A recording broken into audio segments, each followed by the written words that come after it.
Hi everybody! Hello. Good evening. Thank you for watching. Sorry, I have a cough drop in my mouth, so I'm trying. Smells good. It does. It's like I want to cozy up to it. It feels nice and warm. It's kind of cool this evening here in Southern California. It is. Okay, I'm trying to say the phrase. Uh-oh. Okay, sorry. Thank you guys for tuning in and watching with us today.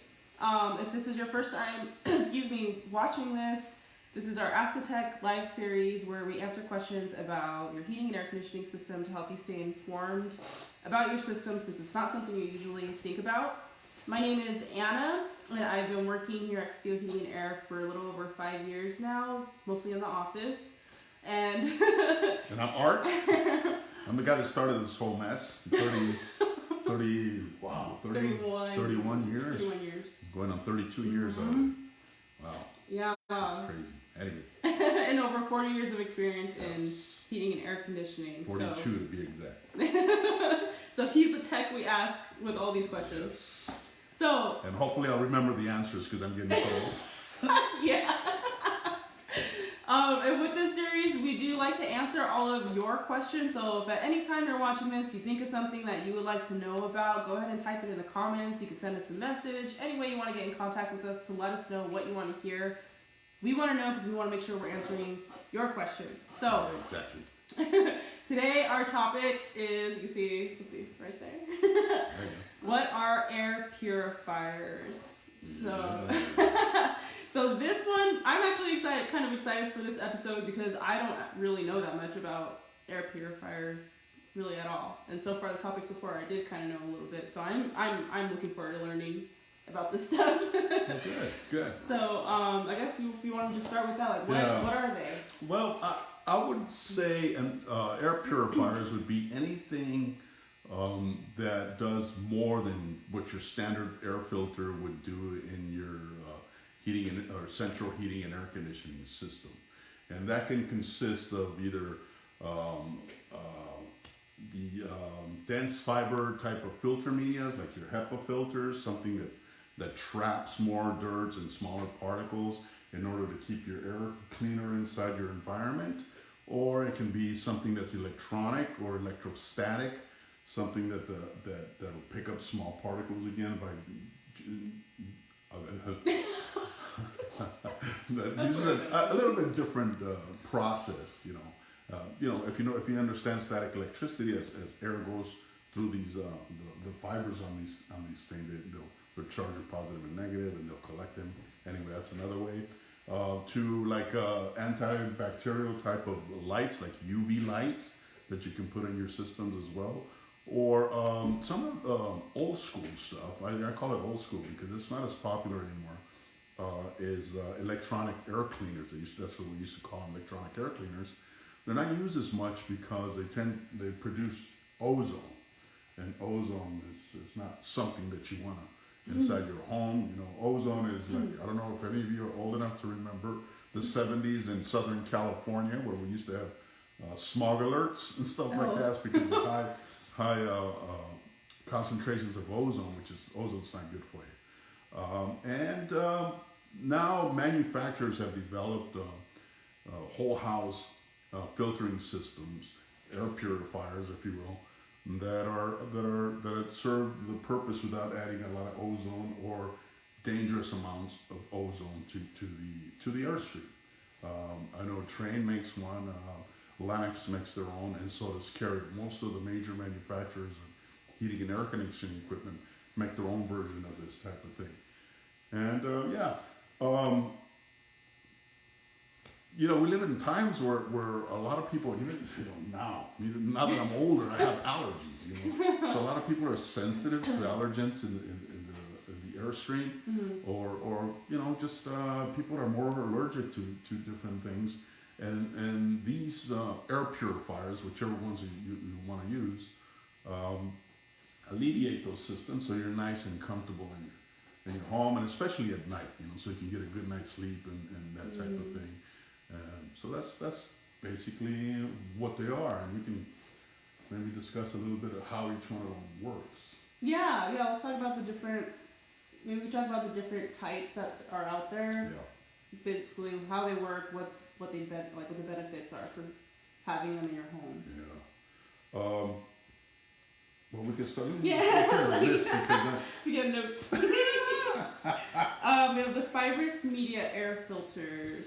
yeah, that would be like a high density filter media. A lot of times you might see them as a pleated type filter, or well, yeah, most of them actually pleated filters, and they have a larger face area, so they're able to filter more space, if you will. Mm-hmm. And so they have a higher filtering space. The way those things work, obviously, like I said earlier, is it's the media that they're made of is a high density type of media, so it's able to trap small particles in the airstream. Sometimes, I think most of them can go down to maybe up to 3 microns, which is a really small amount of. And I'm not sure how big a micron is, so I'm not Well, gonna. micron sounds pretty small. It's small. It's small. It's like, I don't know. I think 3 microns is smaller than the diameter of a hair follicle, which I know nothing about. But you know what I mean. And then, yeah, those are some of the filter media. The pros of that is they collect that, and depending on their rating, and I'm gonna look bad right now because it's called a MERV rating, and I'm trying to remember what MERV stands for. Maximum. I'm sorry. And I had it earlier, okay. but anyway, the higher the MERV rating is, the more it's able to trap. So those are huge advantages, you know. If you the higher the MERV rating, the cleaner the air that comes out of there is going to be. That's the advantage of those. The disadvantage of those is that most, no, I shouldn't say most, but a lot of people or a lot of companies that install those don't take into consideration how much that affects the airflow. I don't know if you've listened to any one of our other programs or whatever you want to call them, that airflow is the most important thing in order for your heating and air conditioning system to work properly. Mm-hmm. So if you don't take into account how much pressure, because these types of systems have a huge pressure drop across them. So if you don't take into account that, then you're going to end up with a system that's working, it's not working to its capacity or designed efficiency. So that's a drawback. In other words, if you're going to use one of those, somebody's going to suggest you use one of those. Make sure they know what they're doing, because in the installation process, you got to make sure that you're taking that into account. So those ones, these the fibrous media air filters. So are these different from like a pleated filter you can get at Lowe's or Target or something like that? They are, but they're similar. Those are I would guess the low end type of the high, fibrous whatever. Yeah. Fibrous media air Fibrous filter. That's how media, we worded it. Yeah. Or the HEPA filter, right? Yeah, Is that the similar? HEPA, yeah. The HEPA filters are like that as well. Those are the low end of them. And you can get up to maybe, I think they come in 6-inch wide filters, and you can see, you can you can imagine a 6-inch pleat, how much surface area you have on that type of filtering, and those are the better ones. But unfortunately, like I said, those are the ones with the greatest pressure drop across them, so they're more restrictive to airflow. So whatever one if you ever decide to use one of those, make sure that you understand that that's going to cause airflow issues with your system. Consult somebody that knows what they're doing before you do that. Because I know they're really popular at like Home Depot and Lowe's, and a lot of people go grab them over there and say, "Oh my gosh, look, it picks up all this kind of stuff," and throw them in their system. Then they find out that their system is not cooling as well as they used to, or it's not heating as well as they used to. Well, that acts almost like a plug filter. So you gotta be very careful with those things. Yeah, that makes sense. Yeah. We laugh a lot. Yeah, we have fun. We have fun doing it. Okay. The next type we have here is electrostatic precipitators and ionizers. That is where I'm like, what does that even mean? Well, the simplest form of that is that the electrostatic type of filters, and that work without getting into too much detail, kind of because of the speed, the friction that is caused by the air, will create a static charge, and that'll charge the particles that are going to it, either positive or negative, and it tends to collect on the fibers and on the netting and everything that's on there. So the more air that goes there, the more electrostatic charge that it creates, and it traps that stuff. It like magnetizes. Yeah, like when you rub a balloon on your hair, and then it's all like. Yeah, but I wouldn't know about that. I know, again with the hair, right? What the heck? I rub my mustache or something like that. Okay. But that's the way those work. Again, those, we have a lot of problems with it at times. I mean, I say we do, the people that are going out there and servicing them, because people think they can just buy one, cut it to size, because that's the way to sell them to you, and then just throw it in your system. Well, those are extremely restrictive as well. So they can cause a lot of problems. I mean, all these things that we're presenting here, they all work, but they have to be installed and used properly in order for you to get what you need from it. Okay. You know, the other ones, like, I think we're going to go into like UV lights and stuff. Yeah. Yeah. Those work really well too for what they do. The problem with those things is and these are all accessories, by the way. Unless you absolutely have, like, you have somebody that suffers from asthma or severe allergies, then it's a necessity. But for the most part, they're accessories, and a lot of times people sell them because it's a higher profit type of thing, and there's no hardly any labor involved in the whole system. But you just want to make sure that, and a lot of times they get a little too aggressive trying to sell this and telling you things that it does things that it really does not do. What they're designed to do, they will do. For example, the UV lights, most people are told to put one of those in because it kills bacteria, kills viruses. They use UV lights in hospitals, for example, and all those things are true.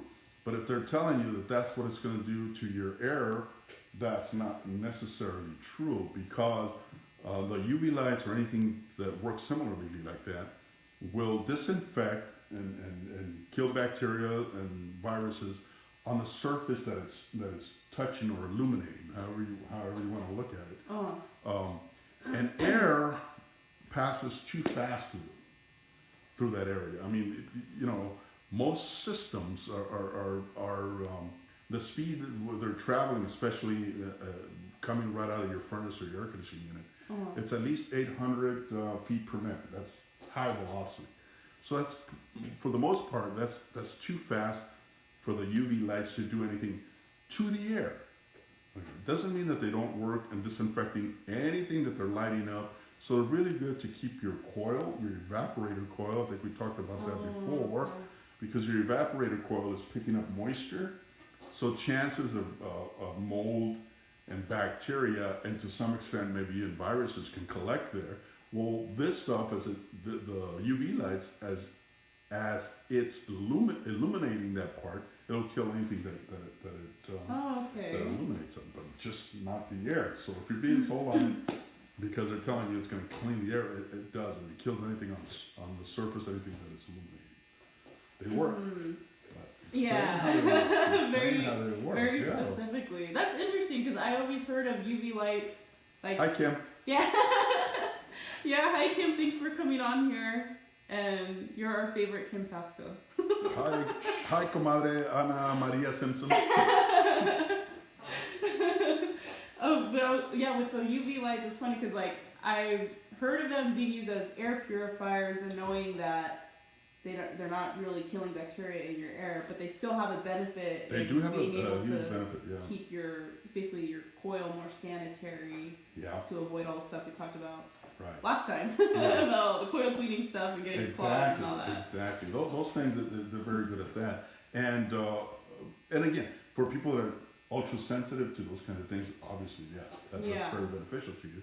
And the drains, because the evaporator coil has, when it picks up the moisture, obviously it drains it to the outside. So with a UV light on that area, it keeps that a lot of gunky stuff or whatever from getting into your drain, and it helps a lot. So they do serve a purpose. Just don't be fooled into believing that it's going to do more than it actually does. Yeah. I think that's the big thing. Yeah.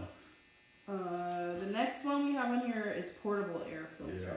Actually, if you have, unless you want the whole house, all the air in your whole house purified, if you will, or cleaned up, the portable ones are probably the most effective way to do it. If you have a specific room, if you only have a room or one person with a bedroom or a certain area, you need that air really to be purified and cleaned up. These are the best ones because they do exactly what they're designed to do. It's harder, it's not impossible, but it's harder to get a whole house system that'll do 100% of what you want it to do. Not that it doesn't clean the air as it passes through, but for example, and I just said why I'm saying this, is that it needs to pass through it. So if it's not going back to the return air where the system is pulling the air, it's not going to do you any good.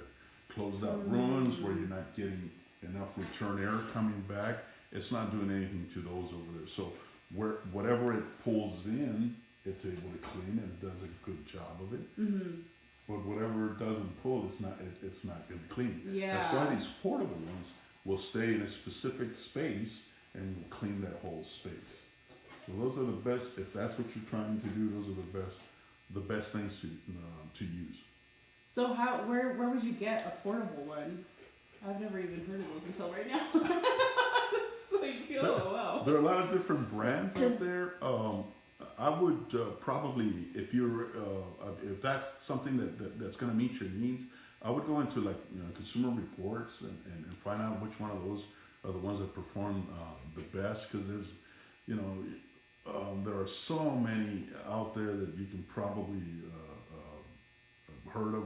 You've probably heard of being sold on those shopping networks and stuff like that. Oh, okay. What's that one?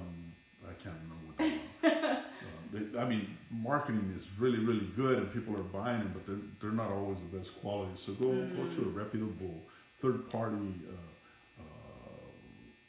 what's the word I'm looking for? That does surveys on this type of thing, and they'll tell you which ones perform the best, and that's and that's something somebody can just go out and purchase on their own? Yeah, okay. we can. We don't normally, I mean, we can get them for you as well, but it's not a normal stock item for us or even our distributors for the most part. Okay. But we're able to do that. What we can provide is, or any HVAC company can provide, was what we call a whole house purifier, which generally hooks up to the return air where all the air comes back to your system. In that air circuit, that's where it's hooked up, and those are the kinds that we can install. And like I said, most major manufacturers make some version of these things. We're a little biased. We're trained dealers. We like the clean effects because we believe that's the one that does or performs the best out of anything that's out there as far as a whole house type of purifying system. So how does that, where does that one fit in what we're talking about? Because I know we went over different types of them. So what kind of... It's kind of a combination of two or three of those things. Okay. It does not have a UV light, but it has a patented design, so I don't know exactly what the design is. Yeah. Where it'll actually, it's got a pre-filter that'll pick up all the heavier stuff, dust and all that kind of stuff. Then it's got an ionizing cell that doesn't or emits very little ozone. That what it does is electrifies or charges whatever particles are going through there, either positive or negative. Remember I was telling you about the little one that does that. And then as it goes through that panel, the smaller particles are stuck on the collector plates, and then it's got a honeycomb type of filter media that's actually porous, but at the same time as the air goes through that, it traps all this stuff that's already been charted that gets by the other stuff. And it's one of the only systems that's out there that delivers what, or is based, instead of the MERV rating, which a MERV rating is rated as how much it can trap. This one falls under a different category of clean air delivery rate. It's more about how clean is the air that it actually delivers, not how much it traps, but how clean the air that it delivers. And it's, clean air delivery rate is like a 99.9%. So whatever air goes through it, whatever air comes out of it, I should say. Right. This is 99.9%, down to 0.1 micron, which is, it even eliminates smoke,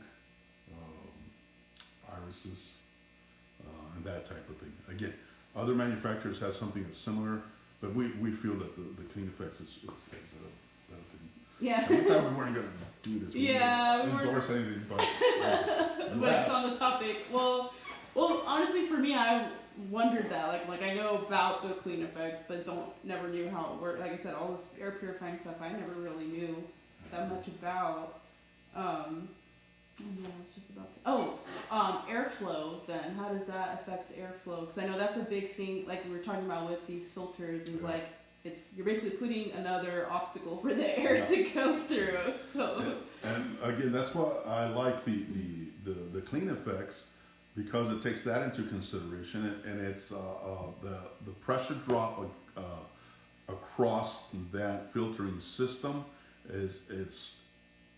it's there, but it's low enough where it doesn't affect the airflow as much, but it is something to get. Somebody that installs them or is designing this for them has to take that into consideration. Okay. So when you design the system, yeah. But it's not, it's not like your HEPA filters or your fiber media, filter media, your pleated filter media, those, or your electrostatic. All those types of purifying systems are very restricted to your system. Again, they can work, but design it properly. Okay. So, we have too much fun here. I know. We always end up laughing, or at least I do. I feel like I laugh everywhere I go. So and we have Amanda watching too. Hi, Amanda. Hi, Amanda. We're working. Yeah, we're doing it. We're doing it. We almost quit, but we didn't. Okay, so I guess for people with the type of these different air purifiers, like if you're looking for to reduce allergens, is there some that work better specifically for that? Or if you're looking for say somebody's sick. So you're saying, I know the portable one's probably better for that. Like if somebody is sick and they need a specific room, you get a portable one. And that works really well. But for allergens, any type of pleated filter media or HEPA, they work. All the other ones that we described work as well too. But the pleated or the HEPA ones are the most affordable, if you will. Anytime you get into electrostatic or electronic, anything that's got electronic in it, then it's going to cost a little bit more. But if allergens are the only thing or the only issue, then HEPA filters or any type of pleated filter, designed properly, will work just fine. Because all the other ones, they have an added advantage that they get rid of, for example, smoke, odors, and then when you get into the more efficient ones, they pick up viruses and bacteria and that kind of thing. So allergens are the only thing. HEPA filter would be good enough. okay. It's not. Okay. Okay. I didn't mean to cut you off. No, I was just responding. I tend to repeat. I'm getting old and I repeat myself a lot, so I just want to make sure I did it. Yeah, no, yeah, you answered the question. I guess the next thing I was going to ask is okay, so say there's some of you out there that have an air purifier already. So how do you need to maintain them? Or how often should you be changing a filter like that?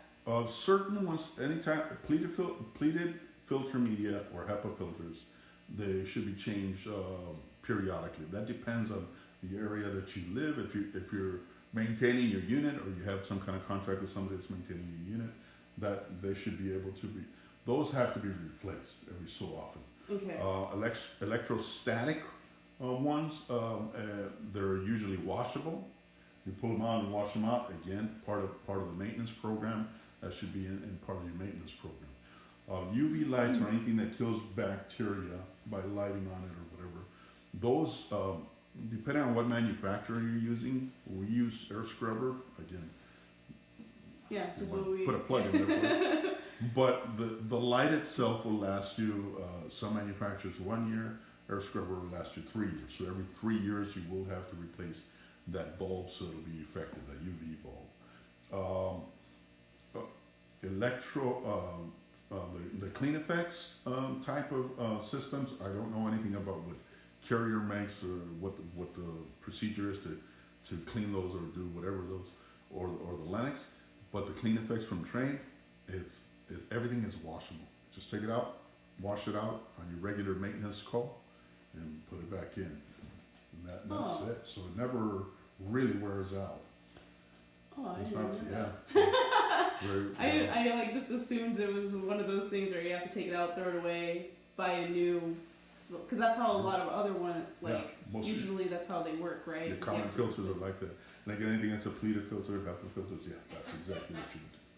So you're looking at probably, just like when you're doing I guess that's basically what you're saying. When you're doing the regular maintenance on your system, that's when you should be looking at replacing whatever air purifying stuff you got going on. Depending on what you have.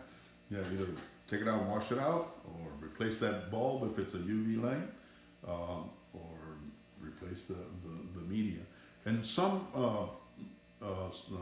circumstances, or in some cases, we've done both, where we put a Clean Effects and a air scrubber as well. So you may need to do both.